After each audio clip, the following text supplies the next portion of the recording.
The catalyst for Gordon Johnson's career with the FBI came from a heinous crime.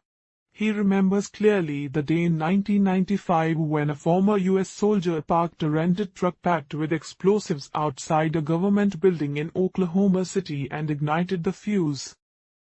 The explosion, orchestrated by Timothy McVeigh, reduced the building to rubble, killing 168 people and injuring hundreds more.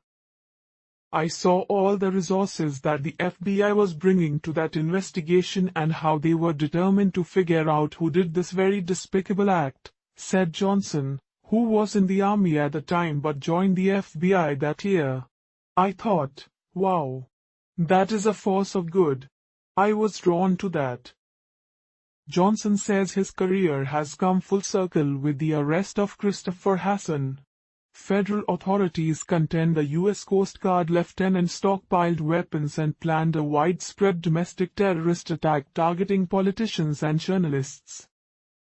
Johnson, who is set to retire this week as the special agent in charge of the FBI field office in Baltimore, said agents worked tirelessly with Coast Guard investigators and prosecutors to prevent what they believe would have been a devastating attack. You saw the photograph with the weapons that we confiscated, and if you look at each one of those weapons and each one of those rounds of ammunition, it could have been a potential victim, Johnson said while reflecting on his career from his office in Baltimore County. There's an individual tragedy in each one of those shell casings that I'm glad we were able to potentially get in front of. Hassan was arrested on gun and drug charges this month after the Coast Guard Investigative Service and agents with the FBI in Baltimore began reviewing activities that prosecutors said were linked to Hassan's white nationalist views. Federal law enforcement officials seized a cache of guns and ammunition from his basement apartment in Montgomery County in the Maryland suburbs north of Washington and said Hassan used his government computer to plot an attack. Hassan's defense lawyer has said the government's accusations are a histrionic characterization of Hassan with no actual indication of any plan. Johnson said he couldn't speak to the specifics of the Hassan case, citing the ongoing investigation, but he said the round-the-clock effort agents put in to bring about an arrest, including working through the government shutdown, highlights why he has loved his more than 2 decades with the FBI. We have some really hard-working agents, analysts and professional staff here, Johnson said. They're working this case, and they see it for what it is, and they don't stop. Johnson, 50, ends his FBI career after 2 years as the head of one of the busiest field offices in the country. The Baltimore office covers 7 million people across Maryland and Delaware. A native of Frederick County, Maryland, Johnson graduated from the U.S. Military Academy and served as an infantry officer in the Army before becoming a special agent in New York. From there, he moved to counterintelligence at FBI headquarters in Washington, supervising various counterterrorism, cyberintelligence and counterintelligence programs in assorted offices before taking over as the special agent in charge in Baltimore in 2016. There, Johnson has dealt with numerous crises that have made national news.